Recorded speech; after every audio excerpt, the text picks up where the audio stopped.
They warned him not to go, not because they feared the jungle, but because they feared what was buried inside it. There are places on this earth that carry memory like open wounds, places where the trees don't grow straight, where rivers refuse to speak, where the silence feels watched. The Congo is one of them. And Menda was too young, too bold, and far too curious to listen. He didn't care about the whispers of curses or the stories of men vanishing without a trace. He laughed them off, called them old wives' tales. He wanted truth raw, unfiltered, untouched by superstition. He wanted discovery, adventure, legacy. So one dawn, with a borrowed compass, a tattered notebook from his grandfather, and eyes too bright for what awaited him, Menda left behind the dust of his village and stepped into the belly of the beast, the heart of the Congo. But what Menda didn't know was this: he wasn't just walking into a forest. He was walking into a story that had already been written, one with blood in the ink and madness in the margins. Welcome to Folk Tales Cinema, where legends aren't just told, they remember you. If stories that blur the line between history, horror, and humanity keep you coming back for more like this video, subscribe for more chilling African folk tales, and share your thoughts in the comments below. Have you ever heard of a place that felt cursed? Let us know. The first 3 days were simple, easy even.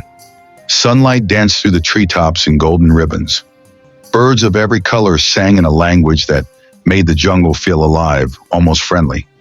Menda scribbled notes, sketched shapes, documented plants he couldn't name. He thought he was doing something noble, something scientific, but something was already watching him. He noticed it on the 4th night when the jungle grew too quiet. No chirps, no rustling, no frog song, just the faint smell of smoke and a cold wind that made no sense in a rainforest. The next morning, his compass stopped working. The needle spun like it was drunk. His GPS blinked blank. His map, soaked from the humidity, had turned into pulp. Still, Menda pressed on.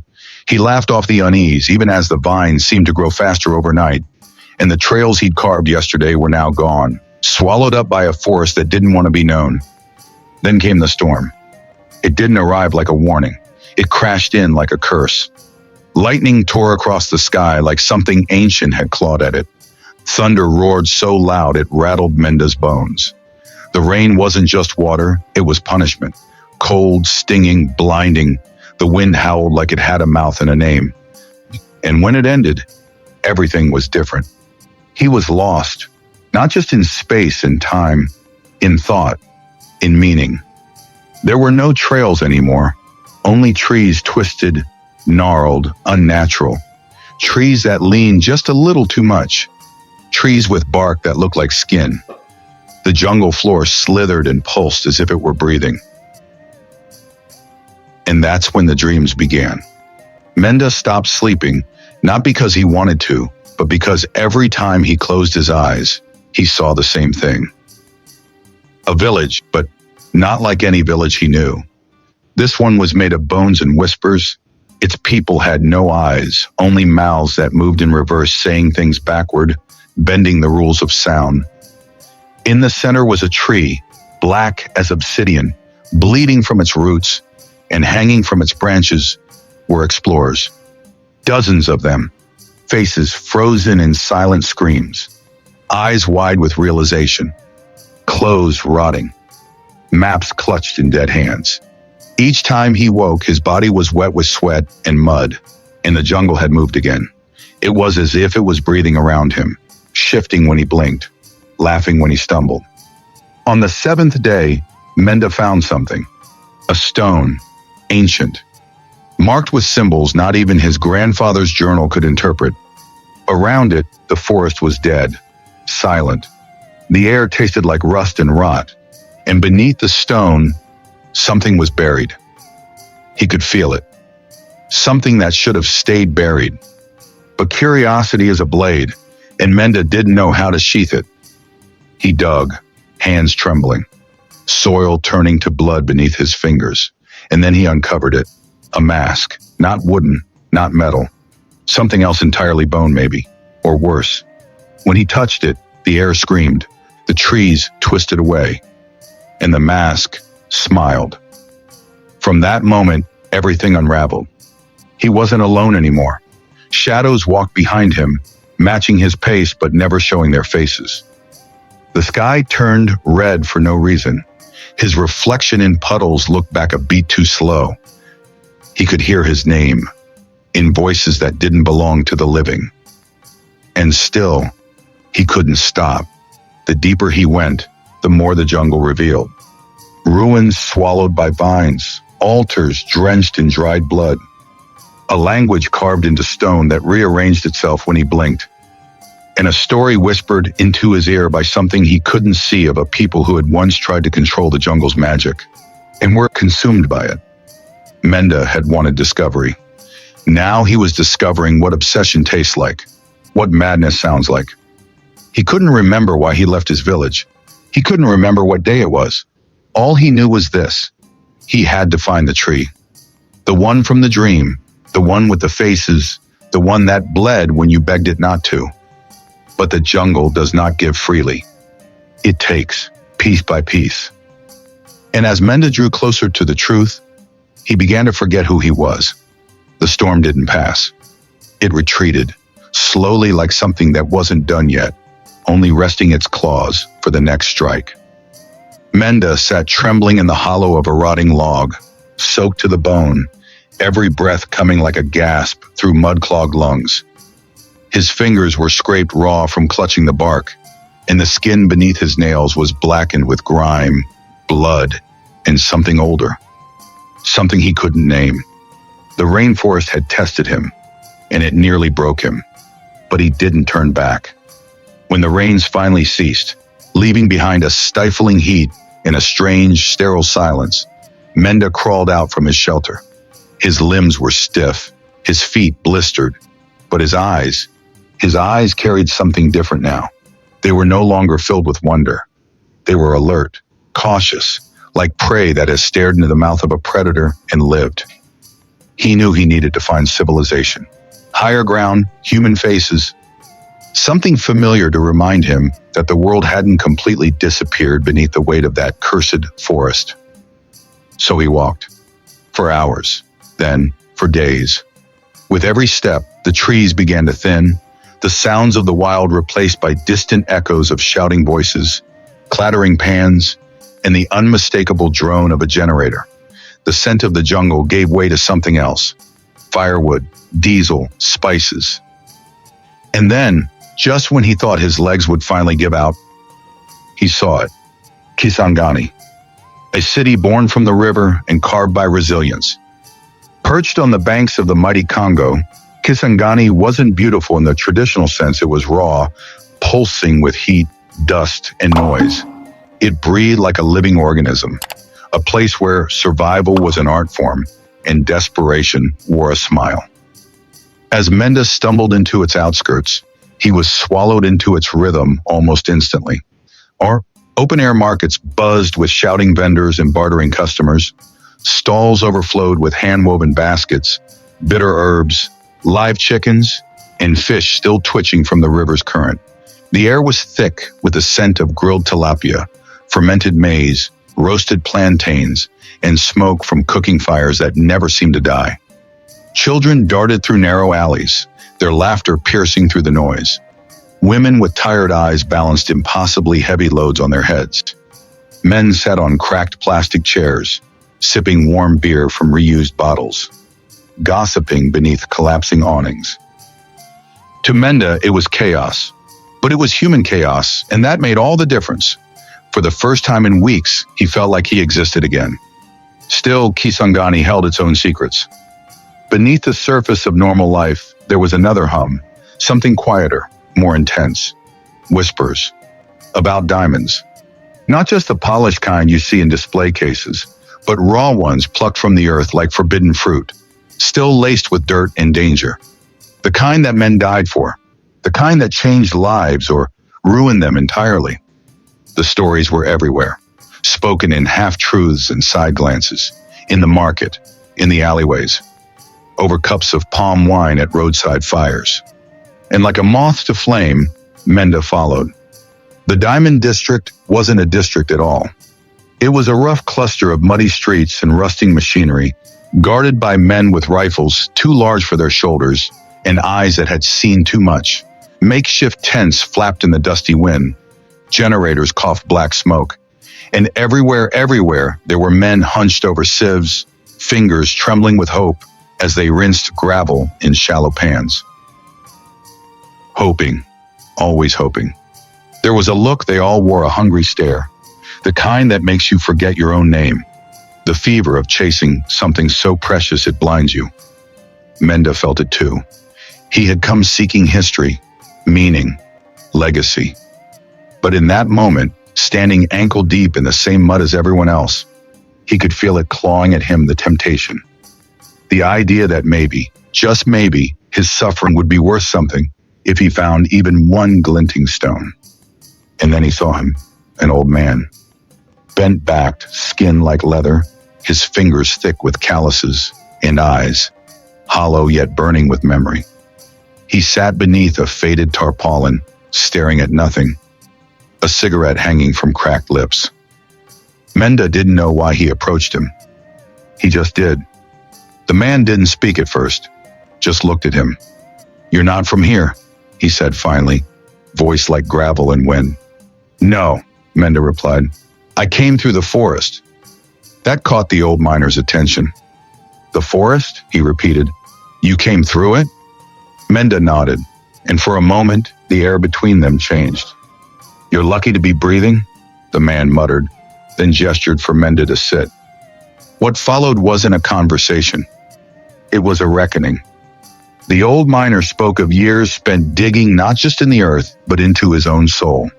He had come to Kisangani decades ago, chasing fortune, and he had found diamonds. Dozens. But with each one came a price. His brother crushed in a tunnel collapse, his wife dead from fever. His son vanished into the militia when the diamonds made them targets. "These stones," the old man whispered, holding up a rough, uncut diamond the size of a fingernail. "They look like light, but they carry shadow, every one of them bought with blood." Menda sat silently, the weight of those words sinking into his bones. He looked around at the frantic miners, at the guards, at the haze of greed in the air, and he saw it differently now. It wasn't wealth, it was hunger dressed in glitter. And for the first time, he understood something. True treasure isn't in the things you hold. It's in the stories that shape you, the pain that humbles you, the people who teach you what to leave behind. So he left. No diamonds in his pocket, no photos, just the truth. And the journey wasn't over. Heading out of Kisangani, Menda felt the jungle call again, not as a threat this time, but as a whisper. A pull, like something ancient had noticed his presence and was now leading him somewhere deeper, older. He followed. For days. No road, no guide, only instinct. And that's how he found Katanda, or what remained of it. It was barely marked on any map, an archaeological site tucked away in the quiet folds of the earth, surrounded by forest and time. There were no gates, no tourists, only crumbling stones, broken artifacts, and the hush of history. But it spoke. Oh, how it spoke. Menda stood in awe as he walked the ruins. Stone foundations etched with symbols older than empire. Obsidian tools still sharp at the edges. Charred fire pits where the ancients once gathered, shared food, stories, and survival. It wasn't just ruins, it was a memory made solid. Here, beneath the African sun, Menda saw more than architecture. He saw people.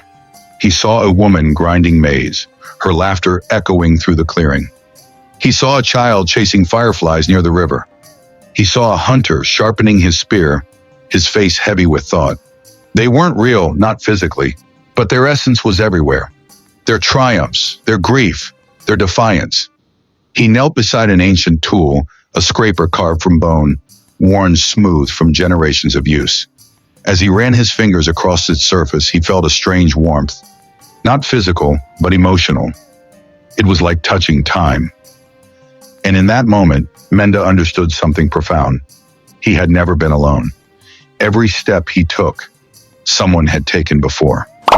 Every question he asked, someone had dared to ask long ago. He was part of a chain, a human thread in stretching back millennia. From the fires of Katanga to the dust of Kisangani to the curses of the Congo jungle itself, he had come searching for meaning. And now it was all around him. In silence, he sat among the ruins as the sun dipped behind the trees. Not afraid, not lost, just connected. Some journeys give you answers. Others give you scars. But the rare ones, the truly rare ones, they give you perspective. Menda didn't find gold, or diamonds, or fame. He found himself. And that, in the end, was more powerful than any myth, any curse, any jungle. But this story isn't over. Because in the shadows of Katanga, something was still watching. Something ancient, patient, waiting. And Menda, though wiser now, was still walking the line between history and horror. Menda hadn't planned to stay long at the ruins of Katanga, but sometimes the earth grips you with memories you didn't know you carried.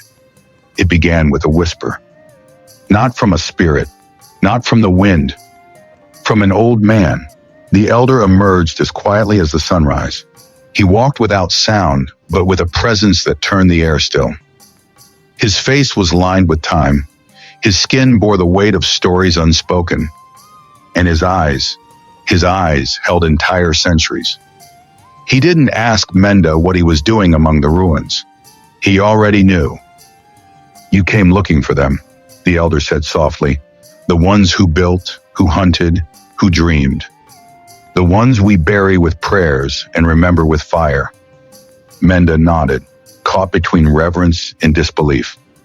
The man sat beside a moss-covered pillar, placed a hand on the stone as if it were a sleeping child, and began to speak. He spoke of people whose bones were older than the Nile's curve, of a time before borders, before conquest. He spoke of traditions rooted in the soil, of ceremonies that summoned rain, of ancestors who traveled the stars long before the word astronomy ever touched parchment. And through his voice, the past returned. Menda saw them. He saw women grinding grains while humming lullabies older than language. He saw hunters marking trees with symbols that only the earth understood. He saw children dancing around sacred fires, their faces painted in ash and wonder.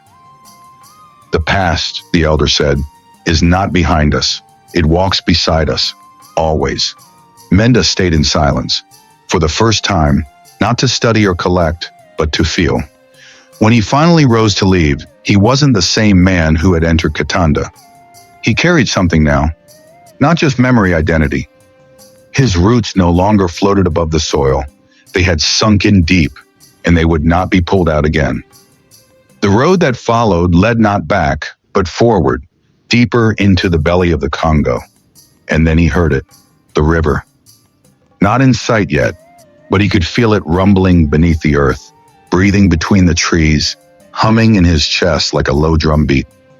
They say the Congo River is not just water, it's a pulse, a serpent, a vein that feeds the very soul of Africa. Menda had read of it in books, dreamed of it in quiet corners of his youth, but standing at its banks, it was more than he'd imagined. It was alive, broad, restless, eternal. He joined a group of local fishermen. Their names were spoken in low tones, their smiles tired but kind.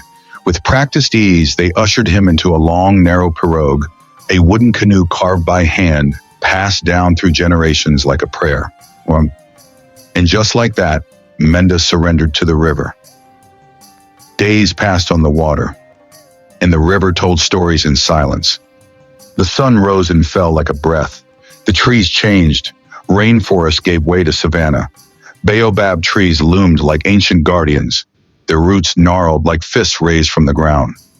The sky stretched wider here, endless and open, a canvas for dreams and omens.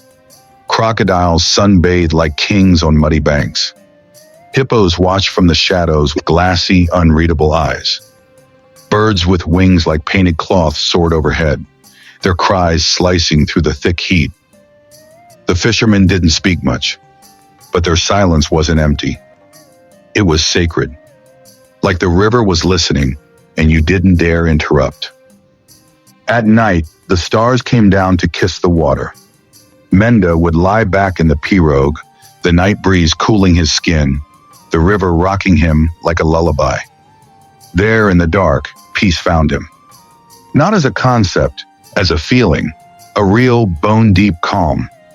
He remembered the storm, the jungle, the ghosts. And now, in contrast, he understood something vital. Peace isn't the absence of fear. It's the decision to keep floating anyway.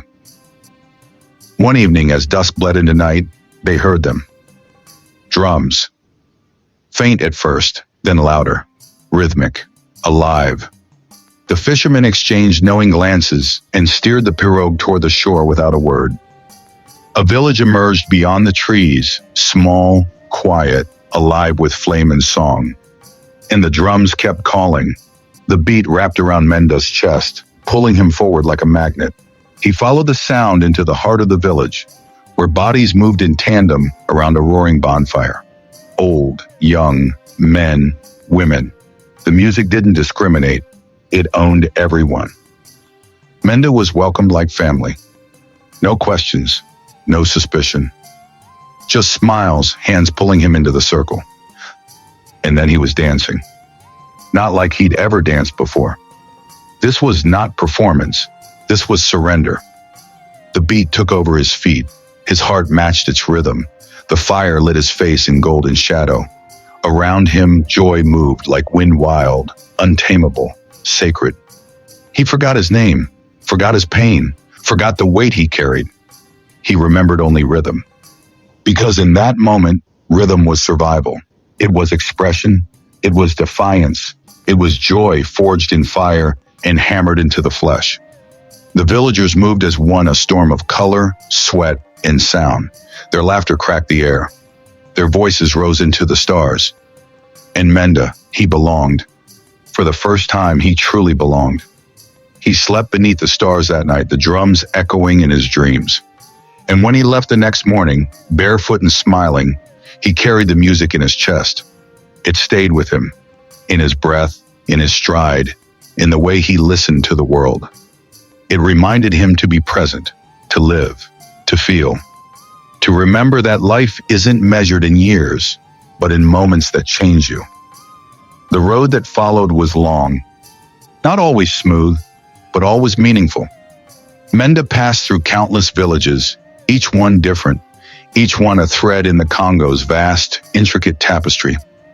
He met farmers, teachers, hunters, weavers, midwives, poets, people who lived close to the land, people who sang while working, people who gave without asking anything in return. One such encounter led him deep into the rainforest. To the TWA people, the indigenous hunter-gatherers of the Ituri forest. They moved like whispers among the trees. Their feet knew the ground like an old song. Their eyes saw things Menda's couldn't. Their ears heard messages in the wind, in the rustling leaves, in the hush before rainfall. And they taught him, not with words, with actions, how to read the forest, how to listen to animals, how to make fire from rot, how to gather food without disrupting balance.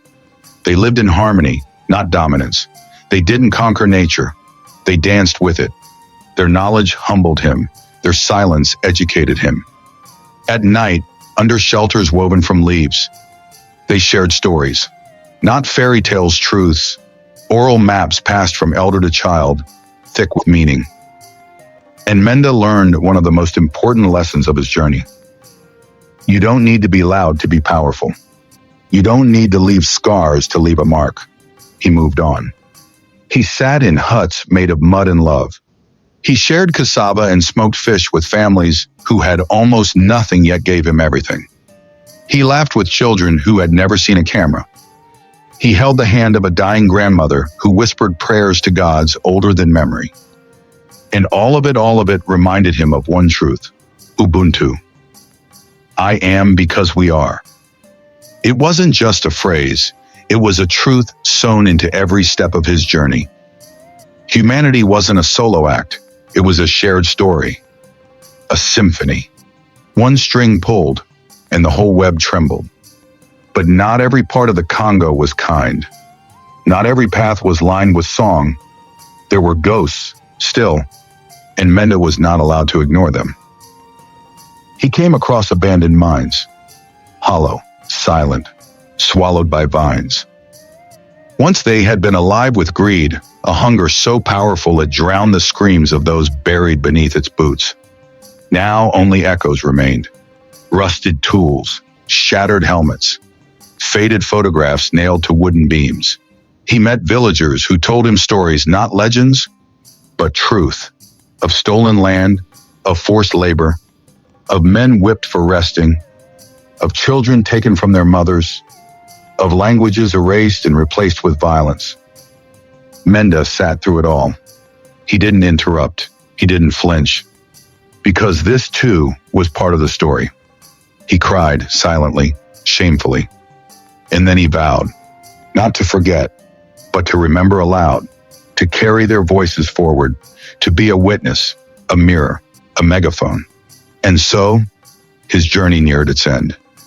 But he was not the same man who had entered the Congo.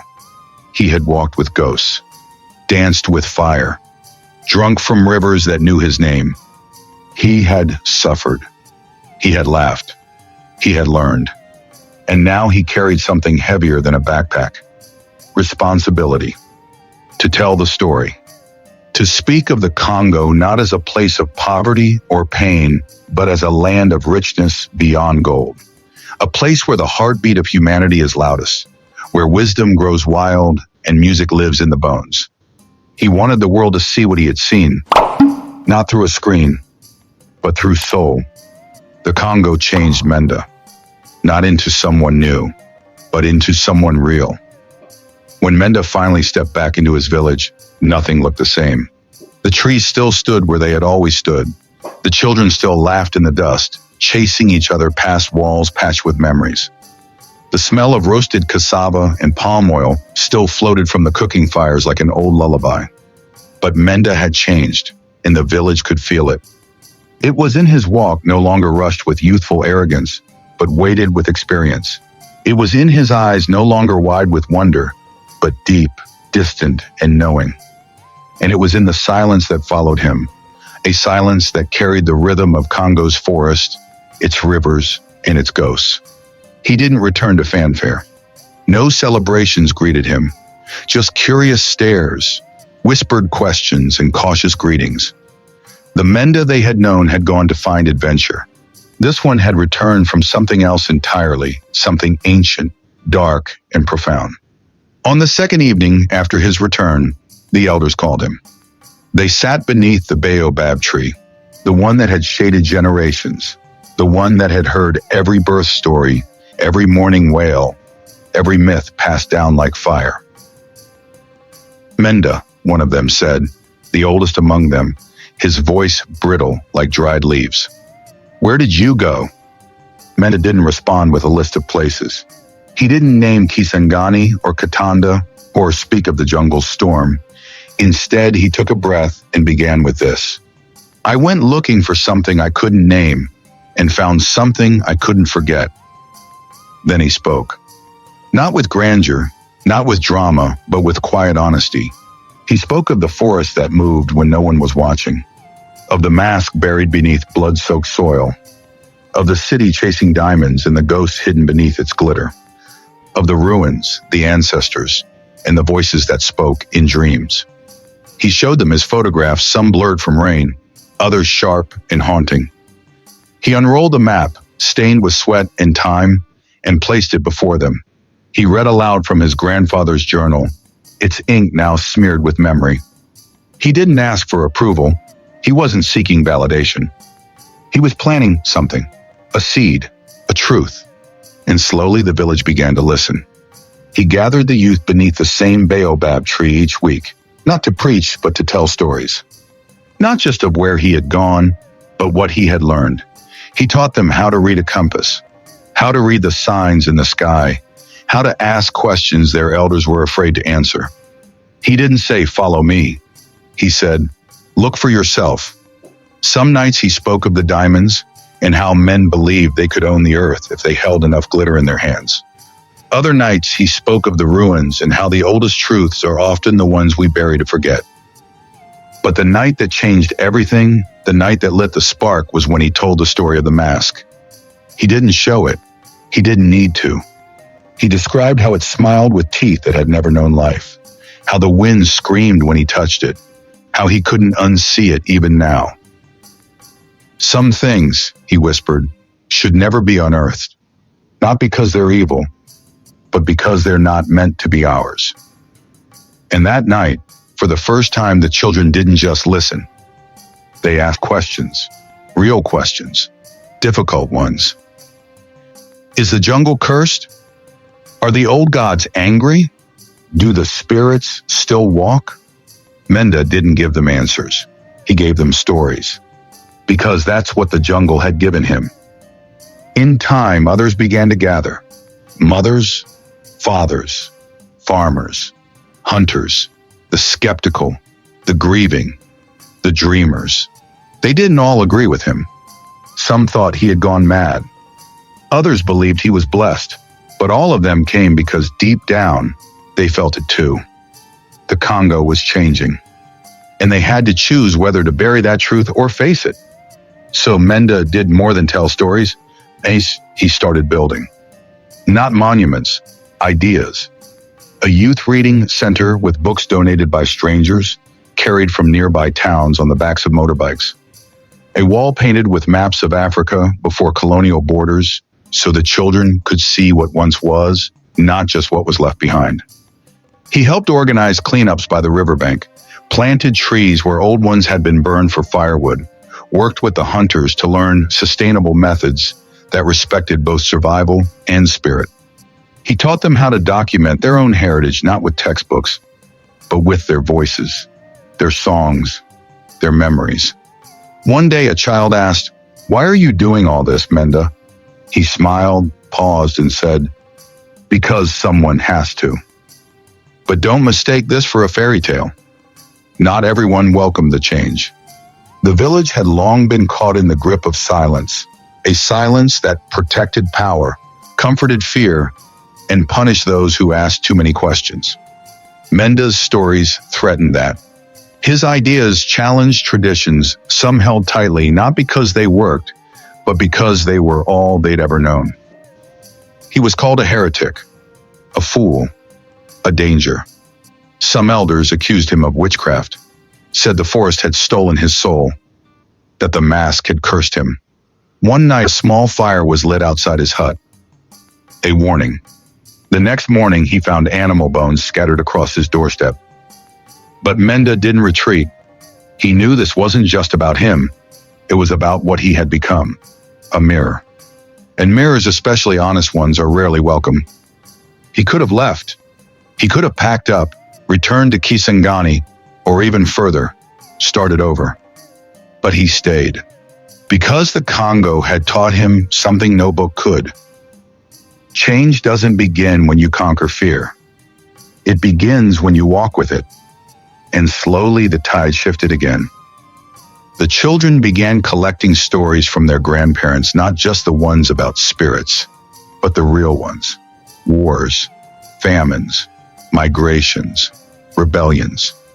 Teenagers began writing them down, sharing them, printing them. The village elders who once dismissed Menda began to see what he had truly brought home. Not rebellion, but remembrance. Not destruction, but revival. Menda became something more than just a storyteller. He became a bridge between generations, between tradition and truth, between memory and meaning. He no longer walked with the arrogance of youth.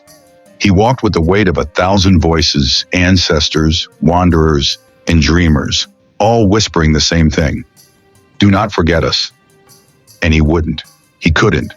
Because he carried them now in his bones, in his breath, in every story he told beneath that ancient baobab tree. But the Congo was not finished with him.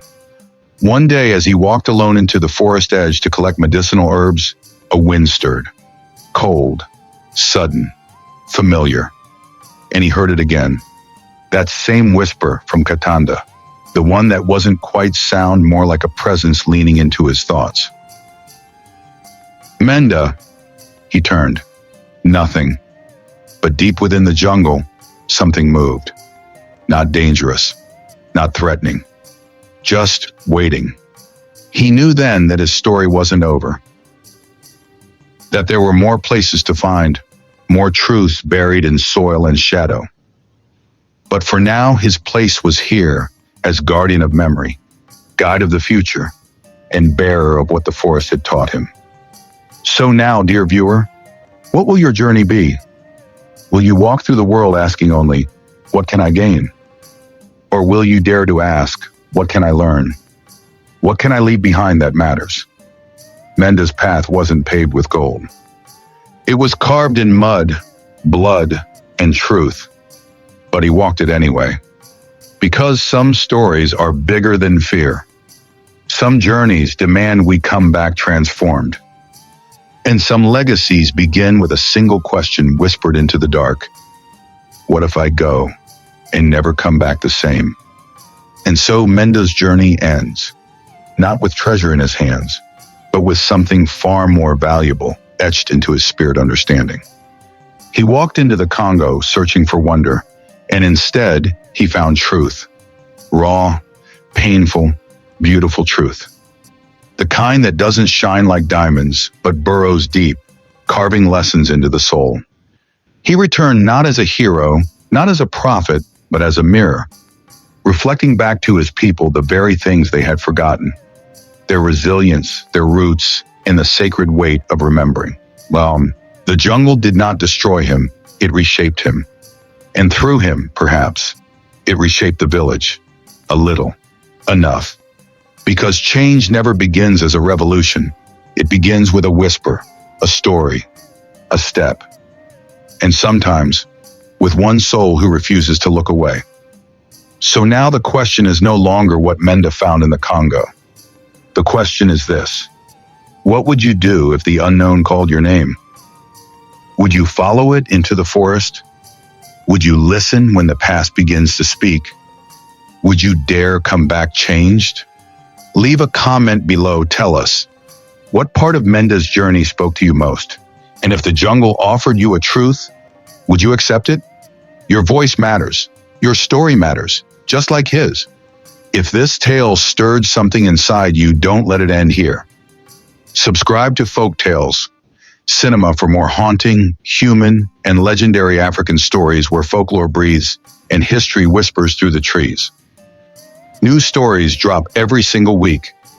Like, share, and most importantly, turn on notifications so you're the first to hear when the next legend rises. Because here at Folk Tales Cinema, we don't just tell stories, we remember them. And now, so do you.